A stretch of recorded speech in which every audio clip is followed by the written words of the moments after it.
சர்வ வளமுள்ள எங்கள் ஆண்டவராக இருக்கிற இயேசு கிறிஸ்துவே நாங்கள் உங்களை ஸ்தோத்திரிக்கிறோம் அப்பா, துதிக்கிறோம் அப்பா. இந்த அருமையான காலை வேலை ஆண்டவரே, உங்களுடைய நாமம் மகிமைப்படவும், தேவரீர் உடைய ராஜ்யம் எங்களிடத்தில் கடந்து வரவும் தகப்பனே, அனுதினமும் உங்களுடைய சமூகத்துக்கு முன்பாக நாங்கள் வந்து நிற்கிறோம். இந்த அருமையான காலை வேலையில தகப்பனே உம்மை துதித்து பாடி அப்பா உம்மை ஆராதனை செய்யும்படிக்காய் நாங்கள் ஒரு இடத்துல கடந்து வந்திருக்கிறோம் ராஜா. எங்களுடைய பலிகள் எல்லாம் ஆண்டவரே உமக்கு முன்பாக சர்வங்க தகன பலியாக, ஜீவ பலியாக எங்களை ஒப்புடுக்கிறோம் தகப்பனே. ஆமீன் ராஜா. இந்த நாள தகப்பனே, நாங்கள் அறிந்து கொள்ள வேண்டிய, புரிந்து கொள்ள வேண்டிய காரியங்களை எங்களுக்கு நீர் கற்றுத்தாங்க ராஜா. அப்போ அனுதினமும் ஆண்டவர் நம்முடைய வேதத்திலிருந்து நாங்கள் கற்றுக்கொள்ளும் போது அது எங்களுக்கு ஆகாரமாகவும் எங்களுக்கு ஜீவனமாகவும் ஆவியாகவும் அது மாறுகிறது என்று நாங்கள் அறிந்திருக்கிறோம். ஏனென்றால் உங்களுடைய வார்த்தை அப்படிப்பட்ட ஒரு வார்த்தையாக இருக்கிறது ஐயா. சகல பிரஸ்தாபத்தை காட்டிலும் உங்களுடைய வார்த்தையை நீர் ஆண்டவரை அபிஷேகித்திருக்கிறீர், அதை மகிமைப்படுத்தியிருக்கிறீர் என்பதை நாங்கள் அறிந்திருக்கிறோம். அப்படிப்பட்ட மகிமையான வார்த்தையை நாங்கள் கேட்கும்படிக்கு என்னுடைய செவிகளை நாங்கள் இந்த நேரத்தில் நாங்கள் திறந்து தருகிறோம். எங்களுடைய கண்களை ஆண்டவரை நம்முடைய வார்த்தைக்கு நேராக கொண்டு வந்து தருகிறோம். கர்த்தர் தாமே எங்களுக்கு எல்லாவற்றும் எல்லாமா இருந்து எங்களுக்கு போதி தருவீங்க. ஆமீன், ஆமீன். ஆண்டவராகிய இயேசு கிறிஸ்து நாமம் மகிமைப்படுவதாக. இந்த அருமையான காலை வேளையிலும் கிறிஸ்துவுக்கு பிரியமானவர்களே, நாமும் இந்த நாளில் ஒரு நல்ல ஒரு காரியத்தை கற்றுக்கொள்ளும்படிக்கு தேவன் நமக்கு கொடுத்திருக்கிற காரியம் பார்த்தால், நம்ம எல்லாருக்குமே தெரிந்த ஒரு வார்த்தை ஸ்தோத்திரம். நாம் ஆண்டவரை ஸ்தோத்தரிக்கிறேன். தாவீது அடிக்கடி சொல்லக்கூடிய காரியங்கள் வேதத்துல ஒரு 106 முறை பக்கத்துல வருது ஸ்தோத்திரம் என்ற அந்த வார்த்தை. இன்றைய தினத்துல அப்படிப்பட்ட ஒரு வார்த்தையை தியானிக்கும்படிக்கு தேவன் நமக்கு இந்த நேரத்தை நமக்கு தந்திருக்கிறார். அப்போ கடந்த வாரத்துல என்ன பார்த்தோம்? வாஞ்சை. தேவன் மேல வாஞ்சையாய் இருக்கிற என்னுடைய ஆத்துமா அந்த மானை போல, மான்களை போல என்னுடைய ஆத்மா வாஞ்சையாய் இருக்கிறது என்ற காரியத்தை எப்படி மானை ஒப்பிட்டு தாவீது ராஜா அந்த பாடலை காரியங்களை சொன்னார் என்பதை எல்லாம் நம்ம என்ன செஞ்சோம்?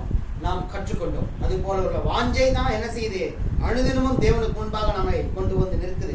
ஏனென்றால் அநேக ஆபத்துகள், அநேக காரியங்களை தாண்டி அப்படி ஒரு மான் தன்னுடைய நீரோடையை கண்டுபிடித்து அதை கொண்டு போய் பிடிக்கிறதோ அது போல என் ஆத்துமா இருக்கிறதாக தாவீது ராஜா நமக்கு இந்த காரியத்தில் கற்றுக் கொடுத்தார். இன்றைய தினத்திலையும் ஒரு காரியம், அதே போல ஒரு காரியம் தான், நான் ஆண்டவரை ஸ்தோத்தரிக்கிறேன். இதற்கு அடிப்படையாக ஒரு வசனத்தை, 2 வசனத்தை கூட நாம் வாசிக்கலாம். கொலேசியர் புஸ்தகம் புதிய ஏற்பாட்டில் 275வது பக்கத்துல இருக்கக்கூடிய ஒரு வசனம். கொலேசியர் புஸ்தகத்தினுடைய 1ஆம் அதிகாரம் 13வது வசனத்தை நாம் வாசிக்க கேட்போம். இருளின் அதிகாரத்தினின்று நம்மை விடுதலையாக்கி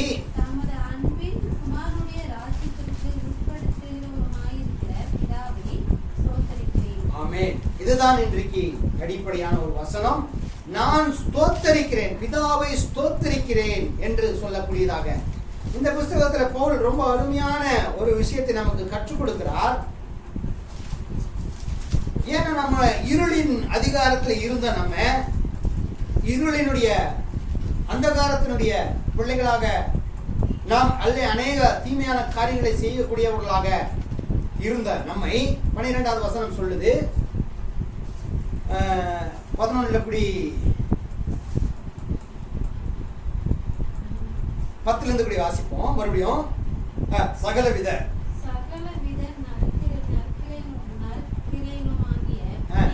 கனிகளை தந்து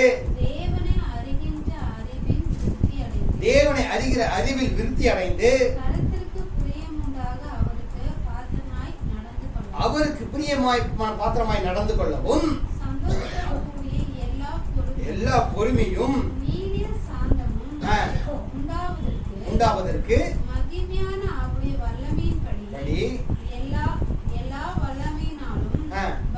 பலப்படுத்தப்படவும் வேண்டுதல் செய்கிறோம்.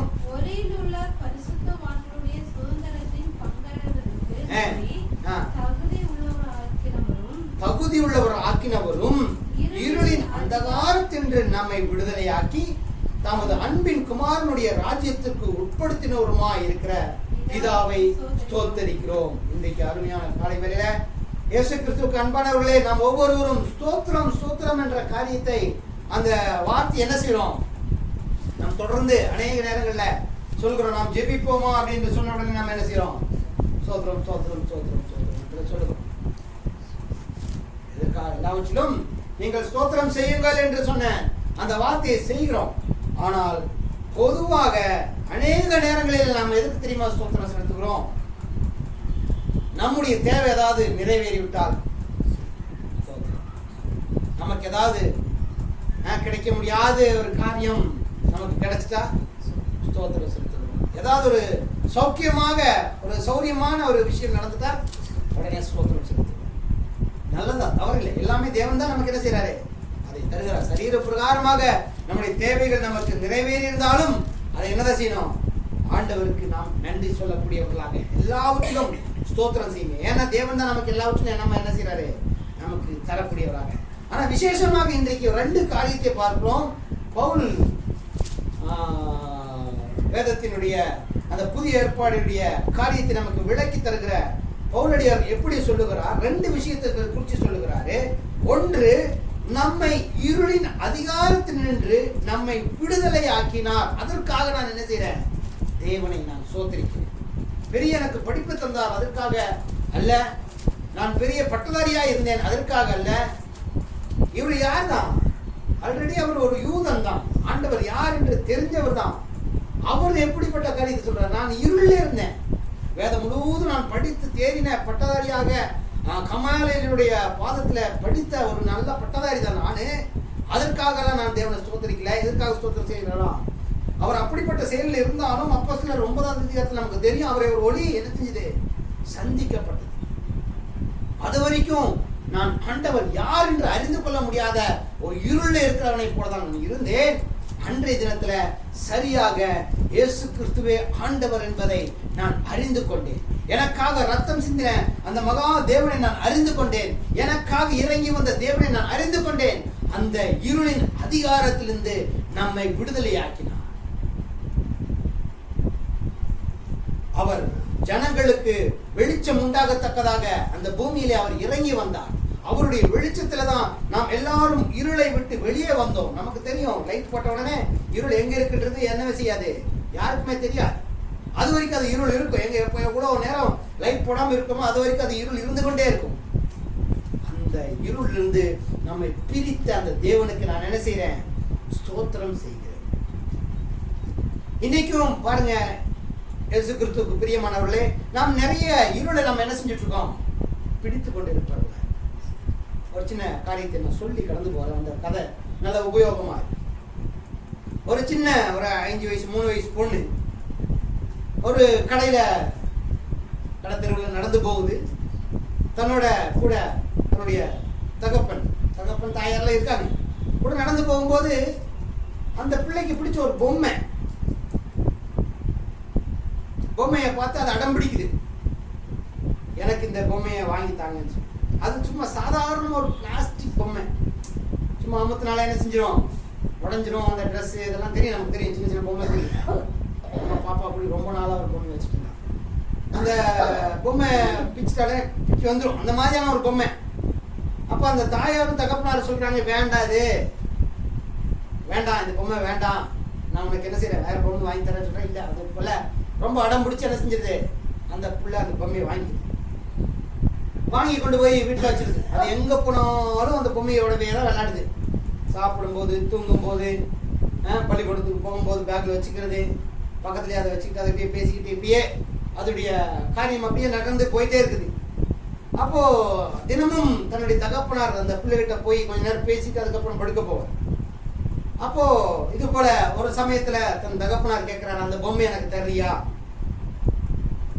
அப்போ அது அந்த பிள்ளை சொல்லுது, பொம்மையெல்லாம் நான் தரமாட்டேன், அதுக்கு பதிலாக வேணா நீ என்கிட்ட இருந்து ஏதாவது ஒரு பொருளை நீ எடுத்துக்க, அதுக்கு பதிலாக என்கிட்ட வேற நிறைய இருக்குது, அந்த பொம்மை எடுத்துக்க, இந்த பொம்மை எடுத்துக்க, ஏதோ ஒரு காரியத்தை சொல்லி காட்டி விடு. சரின்னு சொல்லி அவரும் சிரிச்ச முகத்திலேயே போயிடுறாரு. இது போல அநேக நாட்கள் நடந்து கொண்டே இருக்குது. மறுபடியும் இன்னொரு நாள் போறாரு, பாப்பா எனக்கு அந்த பொம்மை தர்றியா அப்படின்னு.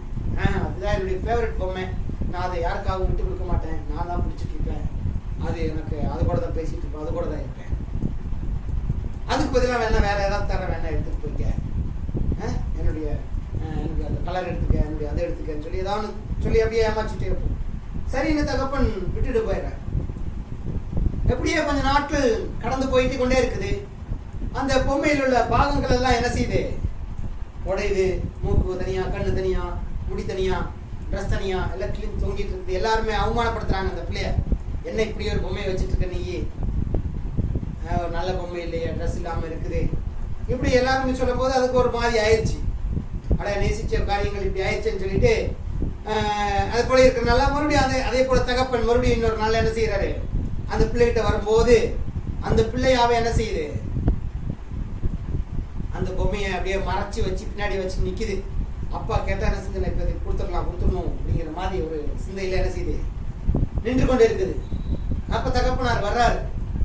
வந்து நின்று அப்படியே பேசிட்டு இருக்கும்போது அதை மெதுவா கொண்டு வந்து அந்த தகப்பனாருடைய கையில கொண்டு வந்து மெதுவா வச்சிருக்கு. தகப்பனார் அதை பார்க்குறாரு. பார்த்துட்டு என்ன ஆச்சு? இல்லை, எனக்கு இந்த பொம்மை வேண்டாம், சரி அப்படின்னு சொல்லிட்டு இந்த தகப்பனார், இதற்காக தான் நான் காத்துட்டு இருந்தேன், இதற்காக தான் நான் காத்து கொண்டிருந்தேன் என்று சொல்லி மறு கையில அவர் வைத்திருந்த வெளியேற பெற்ற ஒரு நல்ல அருமையான ஒரு பொம்மை என்ன செஞ்சாரு? அந்த பாப்பா கொடுக்குறாரு. விலை உயர்ந்த ஒரு பொம்மை. அது இது வரைக்கும் அது எதிர்பார்க்காத நிறைய ஆப்ஷன் உள்ள பொம்மை என்ன செய்யறாரு? அந்த பிள்ளை இடத்துல கொடுக்குறாரு. அது ரொம்ப ஆச்சரியமாக, ரொம்ப சந்தோஷமாக, அநேக கேள்விகள் எல்லாம் சந்திச்சிச்சுல, அவமானங்கள் எல்லாம் சந்திச்சிச்சுல, இப்போ அந்த புது பொம்மை கிடைச்சனா அதுக்கு அளவில்லாத சந்தோஷம். டாடி, நீங்க இவ்வளோ பெரிய பொம்மையை தருவீங்கன்னு நான் எதிர்பார்க்கல, இவ்வளோ அழகான பொம்மை இருக்குன்றது நான் எதிர்பார்க்கல, இது ஏன் டாடி எனக்கு முதலே தரல? ஒவ்வொரு டைமும் நான் வந்து உங்ககிட்ட கேட்கும் போதும் இந்த பொம்மை என்ன செஞ்சது? என்கிட்ட தான் இருந்துச்சு. ஒவ்வொரு டைம் நான் வந்து உங்ககிட்ட அந்த பிஞ்சு போன பொம்மையை கேட்கறேன் இல்லையா, அப்பெல்லாம் என்னதான் செஞ்சது? இதை நான் வச்சுக்கிட்டு தான் இருந்தேன். ஆனா நீ தான் என்ன செய்யல? அந்த பொம்மைய விட்டு கொடுக்க மாட்டேன். அது என்னுடைய ஃபேவரட்னு சொன்னேன், அதான் என்னுடைய பழக்கம்னு சொன்னேன், அது கூட தான் நான் இருப்பேன்னு சொன்னேன். நீ அநேக காரியத்தை சொல்லி என்ன செஞ்சிட்ட? என்னை நீ நிராகரிச்சிட்ட. இப்போ நீ அதை கொடுத்ததுனால என்ன செய்யற? நான் இந்த பொம்மையை உனக்கு தர்றேன். இயேசு கிறிஸ்துவுக்கு பிரியமானவர்களே, இதே காரியத்தை தான் தேவன் என்ன செய்யறாரு? நம்ம கிட்ட செஞ்சிட்டு இருக்கிறார். நம்முடைய தீய பழக்கங்களை எப்பொழுது தேவனிடத்தில் நம்ம சொல்லி அறிக்கையிட்டு விட்டு விடுகிறோமோ அப்பொழுதுதான் நல்ல பழக்கங்களை தேவன் என்ன செய்யறாரு? நமக்கு தரக்கூடியவராக இருக்கிறார். எப்பொழுது நம்முடைய இருளை தேவனிடத்தில் கொண்டு போய் விடுகிறோமோ அப்பொழுதுதான் நம்மளை ஒளி அந்த வெளிச்சத்தை தேவன் நமக்கு தரக்கூடியவராக இருக்கிறார். எப்பொழுது நம்முடைய கோபம் என்பதை கொண்டு போய் அவர்கிட்ட விடுத்து விடுகிறோமோ அப்பொழுதுதான் அன்பு என்ற காரியத்தை நமக்கு தரக்கூடியவராக இருக்கிறார். எப்பொழுது கவலை என்ற காரியத்தை தேவனிடத்தில் விட்டு விடுகிறோமோ அப்பொழுதுதான் அவர் சந்தோஷம் என்ற காரியத்தை நமக்கு தரக்கூடியவராக இருக்கிறார். நம்ம என்ன சொல்றோம்? அந்த கவலையை பிடிச்சுக்கிட்டு இருக்கோம். நான் தரமாட்டேன், இது என்னுடைய கவலை, என்னுடைய பிரச்சனை, இது நான் யார்கிட்ட என்ன செய்ய மாட்டேன்? கொடுக்க மாட்டேன். என்னுடைய பயத்தை நான் யார்கிட்டையும் கொடுக்க மாட்டேன். அந்த சின்ன பிள்ளையை போல. ஆனா தேவன் என்ன செய்யறாரு? ஒவ்வொரு நாளும் வார்த்தையின் மூலமாக நின்று, உனக்கு சந்தோஷம் வேணுமா? அந்த கவலை என்கிட்ட கொடுத்து கூப்பிடுறாரு இல்லையா? வருத்தம் பட்டு பாரம் சுமக்கிறவர்களே என் இடத்துல வாருங்க, நான் என்ன செய்யணும்? உங்களுக்கு ஆனந்தமான சந்தோஷமான முகத்தை தர்றேன்னு கூப்பிடுறாரு. ஆனா நம்ம என்ன செய்யறோம்? அந்த சின்ன பிள்ளைய போல, அந்த பிஞ்ச பொம்மை. இந்த பாப்பா எத்தனை நாள் அந்த பொம்மையை வச்சிருந்ததுன்னு தெரியல. அதுக்கு தலை கிடையாது, கால் கிடையாது, கை கிடையாது, ஆனா அந்த பிடிச்சிட்டு எங்க போனாலும் அதை தொண்டு போய் படுக்க வச்சுட்டு இருக்கோம். சின்ன பிள்ளைகளுடைய சுவாபம். அது போலதான் நாம என்ன செய்யறோம்? இன்னைக்கு கோபம், வெறுப்பு, கவலை, பயம், இதெல்லாத்தையும் ரொம்ப இறுக்கமா பிடிச்சிட்டு இருக்கோம். அது என்னமோ நமக்கு ரொம்ப சொந்தமான ஒரு காரியம் போல பிடிச்சு வச்சுட்டு இருக்கோம். அதனாலதான் அது நம்ம விட்டு என்ன செய்ய மாட்டேங்குது? போக மாட்டேங்குது. ஆனா ஆண்டவர் சொல்றார், பயப்படாது, நான் உங்களுக்கு சமாதானத்தை தருகிறேன், உங்களுக்கு சந்தோஷத்தை தருகிறேன், உங்களுக்கு சுகத்தை தருகிறேன், உங்களுக்கு பலத்தை தருகிறேன். எப்போ நம்ம அதை அவர்கிட்ட விட்டு கொடுக்கும். நம்ம எல்லாருக்குமே தெரிஞ்ச காரியங்கள் தான். அந்த சமாதான பலியை எப்படி செலுத்துறாங்களாம்? சமாதான பலியை பற்றி குறித்து நீங்க பேசுனீங்க, நீங்க முன்னாடி நீங்க வாசிச்சீங்கன்னா தெரியும் எப்படிப்பட்ட ஒரு காரியம். அந்த ஆட்டை கொண்டு போய் பலி கொடுக்குறாங்க. பலி கொடுத்ததுக்கு அப்புறம் என்ன செய்வாங்க தெரியுமா? அந்த கல்லுக்கீரல், அது தேவையில்லாத பொருளெல்லாம் இருக்கும்ல, அதெல்லாம் என்ன செய்வாங்க? நம்ம இப்போ ஒரு ஆட்டை வெட்டுறோம். இன்னைக்கு இங்க என்ன செய்யறோம்? ஒரு ஆட்டை வெட்டுறோம். என்ன செய்வோம்? தேவையில்லாத எடுத்து என்ன செஞ்சிடறோம், தூக்கி தூர போட்டுறோம். தேவையானதை வச்சு அடுத்த கட்டத்துக்கு நம்ம சமைக்கிறோம், மற்ற காரியங்களை செய்யறோம். தேவன் அதே காரியத்தை செய்கிறாரு.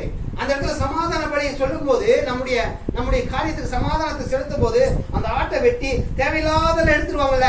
மற்ற பலிகள் அப்படி இல்லை. ஆனா இந்த சமாதான பலி மட்டும் என்ன செய்தான், அதை மட்டும் ஆண்டவர்கிட்ட கொண்டு போய் கொடுத்துட்டு நல்லது நீ எடுத்து போய் கேட்க. எவ்வளவு நல்லது. தேவையில்லாத அத்தனையுமே எனக்கு கொடுத்துரு, நல்லதை நீ என்ன செய்ய, நீ எடுத்து. இதுதான் சமாதானம். நம்முடைய ஆண்டவர் அப்படிப்பட்ட ஆண்டவர். நம்முடைய தேவையில்லாத எல்லா அத்தனையும் அவர் எடுத்துக்கிட்டு நன்மையான காரியங்களை நமக்கு தர அவர் ஆயத்தமாக, ரெடியாக, எப்பொழுதுமே ஆயத்தமாக இருக்கிறார். ஆனா நாம தான் என்ன செய்யல, அந்த பயத்தை விட்டு கொடுக்கறது இல்லை, அந்த கவலையை விட்டு கொடுக்கறது இல்லை, அந்த பாரமான காரியங்களை நாமே சுமந்து கொண்டே இருக்கிறோம். அதனாலதான் நம்முடைய வாழ்க்கை முறைகளும் இப்படிப்பட்ட காரியங்களா இருக்கு. இதற்கு சொல்லுகிறார் பவுலடியார், சொல்லுகிறார், இருளின் அந்தகாரத்தினின்று நம்மை விடுதலையாக்கி நமது அன்பின் குமாரனுடைய ராஜ்யத்துக்கு உட்படுத்திருமாயிருக்கிற பிதாவை நான் ஸ்தோத்திரிக்கிறேன். என்னிடத்திலிருந்து எல்லா தீமைகளையும் எடுத்த கிருபைகளுக்காக நான் ஸ்தோத்திரிக்கிறேன். என்னுடைய எல்லா பயங்களையும் எடுத்து போட்ட காரியத்துக்காக நான் ஸ்தோத்திரிக்கிறேன். அவருக்கு பயம் இல்லாம ஆகி போச்சு. பவுலுக்கு என்ன ஆகி போச்சு, பயம் இல்லாம ஆகி போச்சு. ஏனென்றால் அவர் கொன்ன ஒரு சபைக்கு, அவர் பிடித்து கொண்டு அவர்களை துன்பப்படுத்தின ஒரு சபைக்கு அவர் போய் நின்று எப்படி பேச முடியும்? பயத்தை என்ன செஞ்சிட்டாரு, அந்த வெளிச்சத்தில் கொடுத்துட்டார். இருளின் அந்த காலத்தில் இருந்தாரு, ஒளி சந்தித்த உடனே அந்த இருளிடத்துல, அந்த ஒளியிடத்துல தன்னுடைய இருளையெல்லாம் ஒப்பு கொடுத்துட்டார். ஆண்டவரை நான் இப்ப என்ன செய்யணும், என்னுடைய கவலைகள், கஷ்டங்கள், வேதனைகள், துன்பங்கள், என்னுடைய துக்கங்கள், என்னுடைய பயங்கள் எல்லாவற்றையும் உங்களிடத்துல வச்சிருக்கேன். இனி நான் என்ன செய்யணுங்கிறது நீங்க என்ன செய்யுங்க, டிசைட் பண்ணுங்க. நம்முடைய வாழ்க்கையினுடைய டிசைடு எங்க இருக்குது, தேவனுடைய காரியம். அவரிடத்திலிருந்து ஒரு டிசைடை நம்ம பெற்றுக்கொண்டோமானால் நம்முடைய வாழ்க்கையை தேவன் பயன்படுத்தக்கூடிய ஒரு வாழ்க்கையாக நடத்துவார். அது வரைக்கும் நம்முடைய வாழ்க்கை இப்படிதான் ஓடும். நம்முடைய தீர்மானத்தில் ஓடும். அநேக தோல்விகளிலும் அநேக உபத்திரவத்திலும் நாம் விழுந்துட்டு தான் இருக்கிறோம். அனுதினமும் நாம் எல்லாரும் எப்படி இல்லைன்னா அந்த பவுலை போல, ஆண்டவரே நான் என்ன செய்ய சித்தமா இருக்கீங்க ஆண்டவரே என்று சொல்லி நடக்கக்கூடிய வழிகளுக்கு இன்னும் என்ன செய்யல, வரல. நம்ம என்ன பிடிச்சிட்டு இருக்கோம், இருள ரொம்ப பலமா பிடிச்சிட்டு. இன்றைக்கு பெரிய சபையில போய் கேட்டாலும் எத்தனை பேருக்கு கவலை இல்லை அப்படின்னு கேட்டாலும் என்ன செய்வாங்க, கொஞ்சம் கைதான், 1 2 3 கைதான் நிற்கும். எனக்கு இருக்கிற கவலை உங்களுக்கு தெரியுமா பாஸ்டர், எனக்கு இருக்கிற பயம் உங்களுக்கு தெரியுமா, என்னுடைய வாழ்க்கை எவ்வளவு கஷ்டமா இருக்குன்னு உங்களுக்கு தெரியுமா, எங்களுடைய போராட்டம் எப்படி இருக்குன்னு உங்களுக்கு தெரியுமா என்று சொல்லக்கூடியதாக நமக்கு தெரிய வேண்டிய அவசியம் இல்லை. ஆண்டவராக இருக்கிற தேவனுக்கு அது தெரிந்தால் போதும். ஆண்டவர் எப்பொழுதும் அவருடைய இன்னொரு கருத்துல என்ன வச்சிட்டு இருக்கிறாரு, நன்மையான ஈவுகளை. ரோமர் புத்தகம் 8ஆம் அதிகாரம் 12வது வசனத்தை நம்ம வாசிச்சா தெரியும். அன்றியும் அவருடைய தீர்மானத்தின்படி அழைக்கப்பட்டவர்கள் எவர்களோ அவர்களுக்கு நன்மையான ஈவுகளை சகலமும் நன்மைக்கு எதுவாகவே நடக்குது. வாசிங்க 8ஆம் அதிகாரம்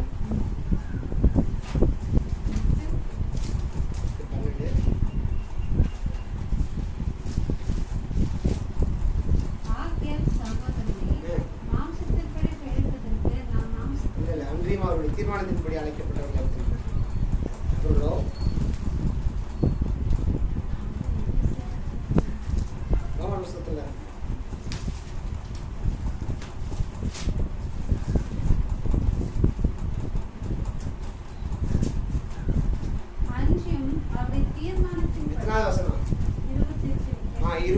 வசனம் கவனிங்க. அன்றியும்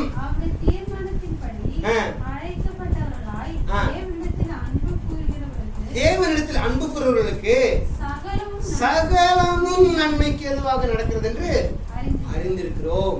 தேவனிடத்தில் அன்பு கூறுதல் என்றால் என்ன, நம்முடைய தீமையான காரியங்களை எல்லாவற்றையும் அவரிடத்தில் விட்டுவிட்டு அவருடைய வார்த்தைக்கு நாம் கீழ்ப்படுகிறது தான் தேவனிடத்தில் அன்பு கூறக்கூடிய காரியம். ஒன்று, நம்முடைய தீமைகளை விட்டு விடுகிற, இதுக்கு மேல எனக்கு வழி இல்லை, என்னுடைய தீமையை விட்டுட்டா நான் இந்த உலகத்துல வாழ முடியாது, நான் பொய் சொல்கிறதை விட்டுட்டா இந்த உலகத்துல நான் வாழ முடியாது, நான் என்னுடைய காரியத்தை, ஏமாற்றுடைய காரியத்தை நான் விட்டு விட்டால் இந்த உலகம் என்னை ஏற்றுக்கொள்ளாது என்று சொல்லக்கூடிய எத்தனை காரியங்களா இருந்தாலும் சரி, அதெல்லாம் தேவனிடத்தில் அன்பு கூர்ந்து அவர் எனக்கு சகலத்தையும் செய்வார் என்ற நம்பிக்கையில அவரிடத்தில் நாம் விட்டு விட்டோமானால் அவர் நமக்கு நன்மையான ஈவுகளை வைத்துக் கொண்டே இருக்கிறார். நன்மையான ஈவுகளை அவர் வைத்துக் கொண்டே இருக்கிறார் என்று சொல்லப்படுகிறார். அப்போ இப்படிப்பட்ட இருதயத்தோடு தான் இந்த இடத்துல அவர் சொல்லுகிறாரு, நான் இருளின் அந்தகாரத்திலே இருந்தேன், இருள் என்னை ஆளுகை செய்து கொண்டிருந்தது. இருள் என்பது என்ன? நம்முடைய சுவாபங்கள். இருள் என்பது என்ன? நாம் சிந்திக்கக்கூடிய பொல்லாத சிந்தைகள், மோசமான பழக்க வழக்கங்கள், செயல்பாடுகள், தீய நட்பு, உறவு, நம்முடைய தீமை என்று சொல்லக்கூடிய அத்தனை காரியங்கள் என்னதான்? நாம் இருளில் இருக்கக்கூடிய ஒரு காரியம். அந்த இருளை நாம் பத்திரமாக பிடித்துக் கொண்டு இருக்கிறோம். அந்த இருளை விட்டு விடாதபடிக்கு நாம் பிடித்துக் கொண்டு இருக்கிறோம். அதனால நன்மையான ஈவு நமக்கு என்ன செய்ய மாட்டேங்குது? கிடைக்க மாட்டேங்குது. எப்போது தேவனிடத்துல நான் ஜெபித்து, ஆண்டவரே இந்த பயம் என்னை விட்டு முற்றிலுமாக அகன்று போகட்டும், ஏனென்றால் நீர் எங்களோட கூட இருக்கீங்க அப்பா என்று சொல்லி நாம் அறிக்கையிட்டு விடும்போது, தேவனிடத்தில் அதை கொடுத்து விடும்போது தேவன் நம்மை பலனுள்ளவராக மாற்றுகிறார். எத்தனை பேர் பயந்தவர்களாக வேதத்தில் நாம் பார்க்கிறோம். பயந்து சுவாபம் முடிகிற எத்தனையோ பேர்கள் என்ன செய்யறோம்? வேதத்தில் நாம் பார்க்கிறோம். ஆண்டவரே என்னால் முடியாது, என்னை விட்டுருங்க, நான் செய்ய முடியாது என்று சொன்ன அநேகர்களை நாம் என்ன செய்யறோம்? வேதத்தில் பார்க்கிறோம். ஆனா அவரிடத்தில் அன்பு கூர்ந்து அவரிடத்தில் ஒப்பு கொடுக்கும் போது தேவன் அவர்களை பலவான்களாக மாற்றினார். ஒன்றுமில்லாத மக்களை வைத்துக் கொண்டு என்ன செஞ்சார்? தேவன் பெரிய காரியங்களை செய்தார்.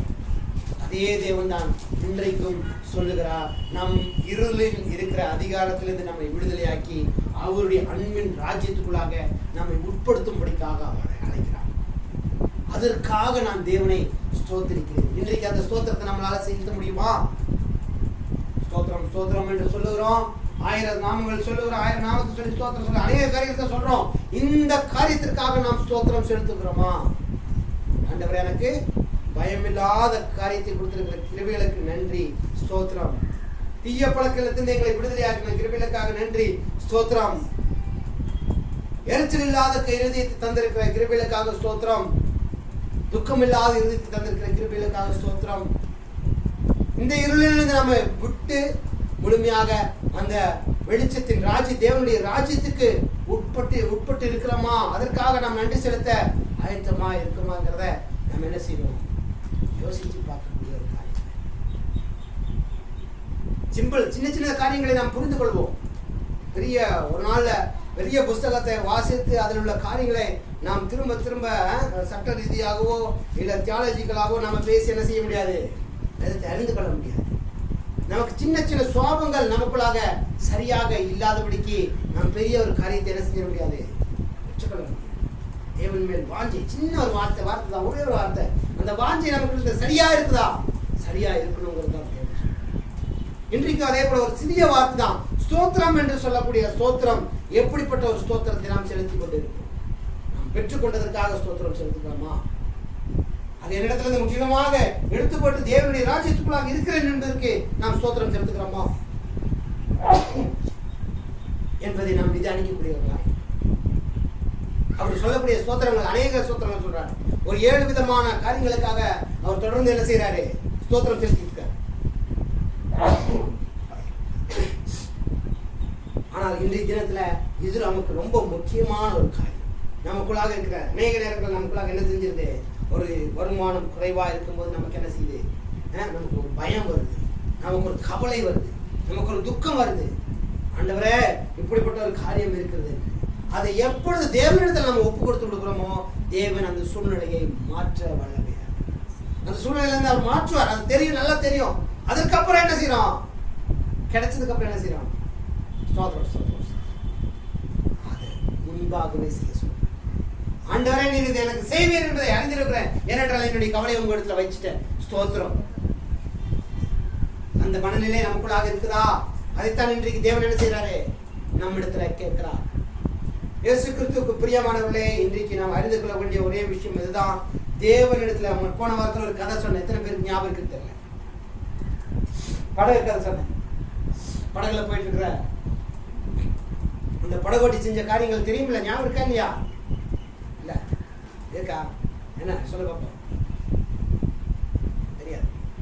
அவர் புயல் வரல, ஒண்ணுமே வரல, இடி வரல, புயல் வரல, காத்து வரல, தண்ணி வரல, ஒண்ணுமே வரல. அப்ப அவர் முழங்கால் போட்டு ஜெபிச்சிட்டு இருக்கிறார். ஆண்டவரே நான் நல்லபடியா போய் சேரணும், ஒன்றுமே நடக்கக்கூடாது, நான் சரியாக இவர்கள் எல்லாத்தையும் கொண்டு போய் சேர்க்கணும் என்று முழங்கால் போட்டு ஜபிச்சுட்டு இருக்கிறாங்க. எல்லாரும் சிரிச்சிட்டு இருக்காங்க.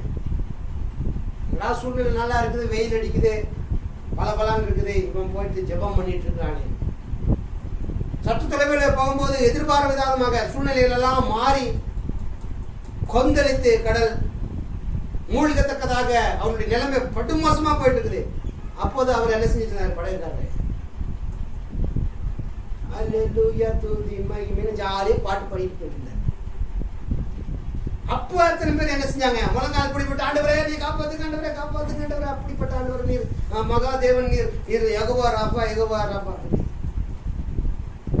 அப்போ அவனை பார்த்து கேட்கறான், ஏயா நீ ஜெபிக்க வேண்டிய இடத்துல ஜெபிக்கல, ஜெபிக்க கூடாத நேரத்துல எல்லாம் ஜெபிச்சுட்டு இருக்கிறேன்னு சொல்லும் போது, நான் ஏற்கனவே தேவன்ட்ட என்ன செஞ்சுட்டேன்? ஜெபித்து நான் விசுவாசத்தோட இப்ப கடந்து போயிட்டு ஏற்கனவே நான் ஸ்தோத்திரம் செலுத்திட்டேன். தேவன் அதை மாற்ற மாட்டார். விசுவாசத்தோட இருங்க, நம்ம போய் சேரும். நடந்தது என்ன? அவன் ஜெபித்த ஜெபத்தில் ஆல்ரெடி தேவனுக்கு அது அங்கீகாரமாக தேவனுக்கு முன்பாகவே எல்லாமே சரியாக இருந்தது. அவர்கள் நல்லபடியாக அவர்கள் போய் என்ன செஞ்சாங்க? சேர்ந்தாங்க என்ற ஒரு காரியம். அது போலதான் இன்றைய தினங்களில நமக்கு முன்பாக அநேக சோதனைகள், அநேக காரியங்கள் இருக்கும். ஆனால் முன்கூட்டியே நாம் என்ன செய்யணும்? ஆண்டவருக்கு ஸ்தோத்திரம். தேவனே என்னுடைய பயத்தை உங்களிடத்துல வைத்து விடுங்க. இன்றைய தினத்துல நீங்கள் இந்த காரியத்தை நீங்கள் பிராக்டிஸ் பண்ணுங்க. ஒவ்வொன்றுமே பிராக்டிஸ் பண்ணக்கூடிய காரியங்கள் நமக்குள்ளாக வேண்டும். சும்மா நான் படிச்சுட்டேன், கேட்டுட்டேன், போதும் அப்படியான ஒரு கிறிஸ்தவம் அல்ல. ஒவ்வொரு நாளும் அந்த வார்த்தை நமக்குள்ளாக நடக்கிறவர்களாக இருக்கணும். யோவான் சொல்லுகிறார் அருமையா, வேதனுடைய வார்த்தை கண்ணாடி போல. எப்பொழுது நாம் அந்த இடத்துல இருந்து தள்ளி போயிட்டோமோ, அந்த சைட்ல வேதத்தை விட்டு எப்பொழுது வெளியே போறோமோ, அப்ப அதுல இல்லாதது போல ஆயிடக்கூடாது, ஒரு கண்ணாடி போல ஆயிடக்கூடாது. அது நமக்குள்ளாக ஆணியாக முழுமையாக பதிந்தவைகளாக இருக்க வேண்டும் என்று சொல்கிறார். நம்ம இப்போ கண்ணாடியை பார்க்குறோம், பார்க்குற வரைக்கும் அந்த மூஞ்சி இருக்கும், அது நகர்ந்து போனதுக்கு அப்புறம் என்ன செய்யாது? மூஞ்சி தெரியாது. அது போல தேவனுடைய வார்த்தையை கேட்கும் போது அது தெரிஞ்ச மாதிரியும் புரிஞ்ச மாதிரியும் அல்லேலூயா ஆமென் சொல்லிட்டு அடுத்த நிமிஷம் என்ன செய்யறோம்? அதை விட்டு முழுமையாக அகன்று போனவர்களாக இருக்கிறோம். அந்த அந்த வார்த்தையினுடைய சாயல் நம்மிடத்தில் இல்லாதபடிக்காக, அந்த வார்த்தையினுடைய ரூபம் நம்மிடத்தில் என்ன செய்யுது? இல்லாதபடிக்கான ஒரு வாழ்க்கையை வாழ வேண்டாம். தேவனுக்கு நம்ம ஸ்தோத்திரம் செலுத்துகிறோம். எப்படிப்பட்ட ஸ்தோத்திரத்தை செலுத்துகிறோம் நீங்க வந்து உணருங்க. ஆண்டவரே என்னுடைய கவலை கஷ்டங்கள் எல்லாத்தையும் உங்களிடத்துல வைக்கிறாங்க. நீர் சொன்ன வார்த்தையின் பிரகாரமே நான் வருத்தப்பட்டு பார சுமந்து கொண்டு இருக்கிறேன், உம்மிடத்துல வருகிறேன், என்னுடைய காரியங்கள் எல்லாம் உம்மிடத்துல கொடுக்குறேன். நீர் அதை ஆண்டு கொள்ளுங்க. நீர் அதிலிருந்து எங்களை விடுதலையாக்குங்க. நாங்கள் இருளின் அதிகாரத்திலிருந்து வெளியே வந்து வெளிச்சத்தினுடைய பிள்ளைகளாக தைரியமாக உம்மிடத்துல ஒப்பு கொடுக்கிற ஆண்டவரே என்று சொல்லி ஸ்தோத்திரிக்கிறோம். எல்லாரும் ஒரு விஷயம் கண்ணு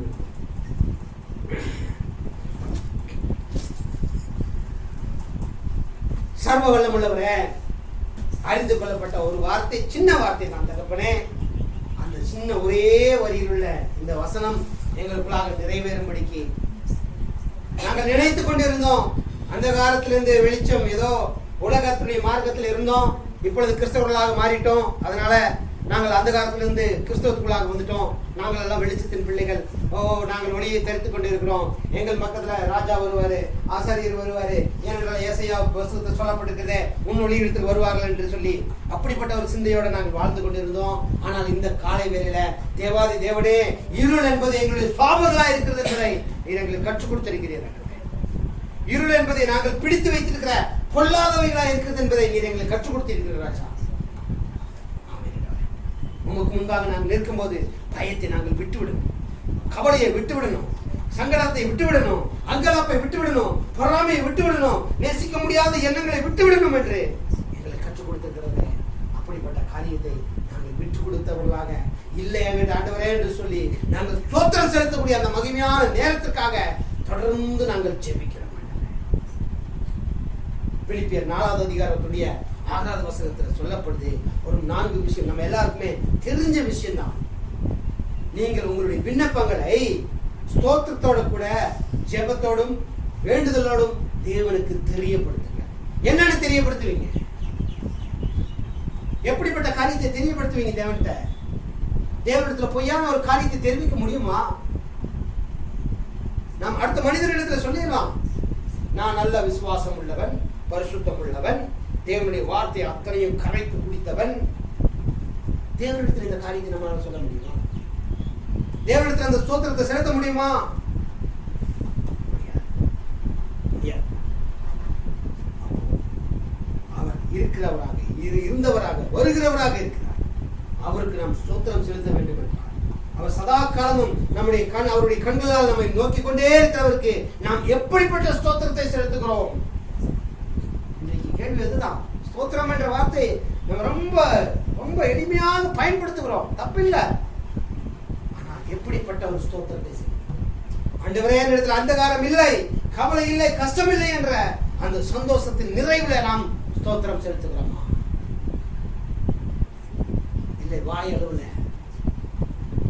சும்மா எல்லாரும் கிறிஸ்தவர்கள் என்றாலே ஒரு ஸ்தோத்திரம் என்ற வார்த்தையை உபயோகப்படுத்துகிறார்களே, அதற்காக நானும் ஸ்தோத்திரிக்கிறேன் என்ற காரியத்தை சொல்கிறோமா என்பதை உணர்ந்தவர்களாக இந்த காலை வேளை நாம் ஒருவருக்கொருவர் ஸ்தோத்திரம் செலுத்தும் போது, ஒருவருக்கொருவர் நாம் காரியத்தை செலுத்தும் போது, தேவனிடத்தில் நாம் சர்வாங்க தகனபடியாக நம்மை முழங்காலடி படித்து ஸ்தோத்திரம் செலுத்தும் போது இந்த இருதயத்தில் இந்த நினைவுகள் வரட்டும்.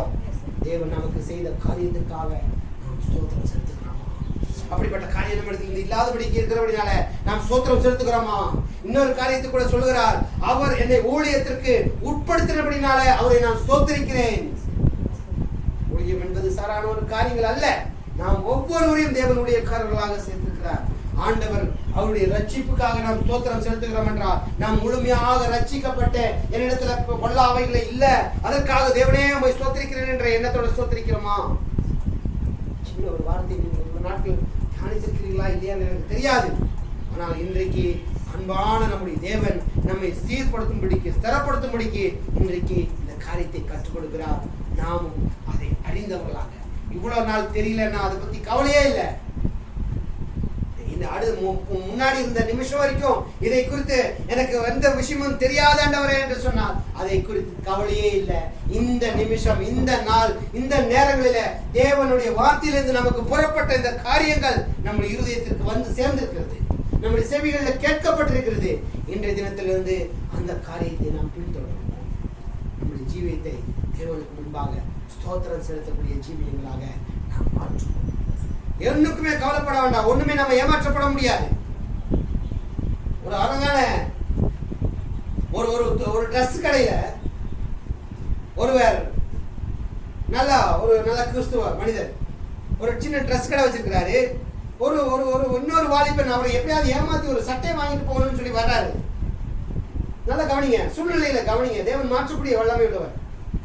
எப்படியாவது ஏமாத்தி வாங்கிட்டு போகணும்னு சொல்லி வேகமாக அந்த கடைக்குள்ள போய் ட்ரெஸ்ஸை ஒன்று செலக்ட் பண்ணி எடுத்து வந்துட்டு, ஐயா நான் இந்த ட்ரெஸ் எனக்கு வேணும், ஆனால் காசு கொண்டு வரல, நான் நிச்சயமாக தந்து விடுகிறேன், இதுதான் என்னுடைய ஃபோன் நம்பர், இதுதான் என்னுடைய அட்ரஸ், நான் நிச்சயமாக இதை கொண்டு வந்து தந்து விடுகிறேன்னு சொல்லி எப்படியாவது ஏமாத்தி அவரிடத்துல கொண்டு போகணுங்கிற போது அவர் மனம் இறங்கினவராக, என்ன விஷயத்துக்காக போறீங்க, முக்கியமான அர்ஜென்ட்டான எனக்கு ஒரு மீட்டிங் இருக்குது, நான் அதுக்கு அட்டென்ட் பண்ணணும், அதன் மூலமாகத்தான் என்னுடைய குடும்பம் அப்படிப்பட்ட ஒரு காரியத்துக்குள்ளாய் கடந்து போகும் என்று சொல்லி ஏமாத்தி அந்த சட்டையை வாங்கிட்டு வெளியே போயிடுறார்.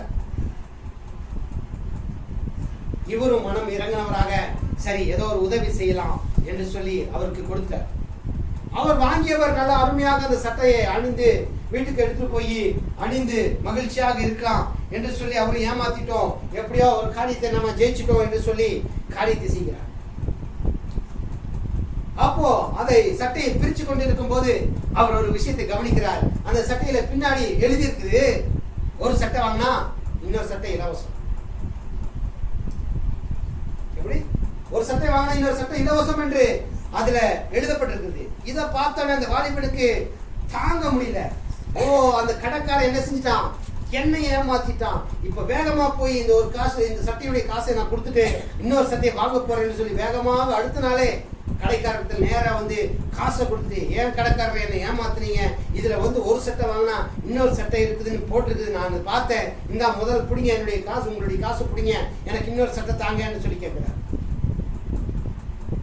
அந்த நேரத்துல அந்த கடையினுடைய உரிமையாளர், அந்த விசுவாசம் உள்ள அந்த மனிதர், ஒரு நிமிஷம் வாலிபனே, நீ என்ன காரியத்திற்காக என்ன நோக்கத்திற்காக எடுத்து போனேன்னு தெரியல, ஆனா தேவன் சரியாக பணத்தை என் இடத்துல கொண்டு வந்து சேர்த்தார்.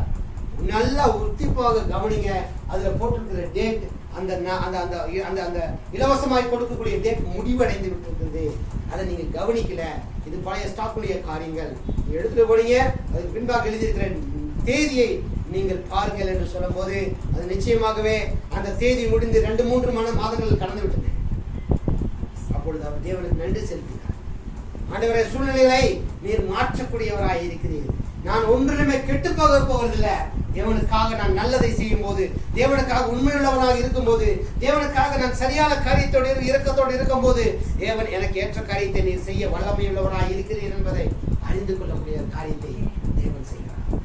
இது அந்த கதைக்காக மாத்திரமல்ல, நம்முடைய சூழ்நிலை நாம் வாழ்ந்து கொண்டிருக்கிற எல்லா சூழ்நிலையிலும் அது பொருந்தும். தேவனுக்கு நன்மையான காரியங்களை, நாம் நல்ல விஷயங்களை செய்யும் போது தேவன் நமக்கு நன்மையானதையே தருகிறார். வேற ஒண்ணுமே இல்லை. நாம் நன்மையை விதைத்தால் நன்மையே நமக்கு வந்து எதை விதைக்கிறோமோ அதையே அறுக்கக்கூடியவர்களாக காரியங்களை வைத்துக் கொள்ளுங்க. காரியமாக இருந்தாலும் இன்னைக்கு அதிகமாக தேவன் நம்மிடத்துல பேசிய தொட்ட ஒரு வார்த்தையா இருக்கிறது. ஆண்டவரை நாம் நல்ல இருதயத்தோட ஸ்தோத்திரம் செலுத்த வேண்டும் என்றால் நம்முடைய தீமைகள் எல்லாம் அவர்களை விட்டுவிட்டு நன்மையான ஈவுகளை பெற்றுக்கொண்ட கிருபைகளுக்காக நாம் ஸ்தோத்திரம் செலுத்தி தேவனுக்காக ஐயா ஜெபித்து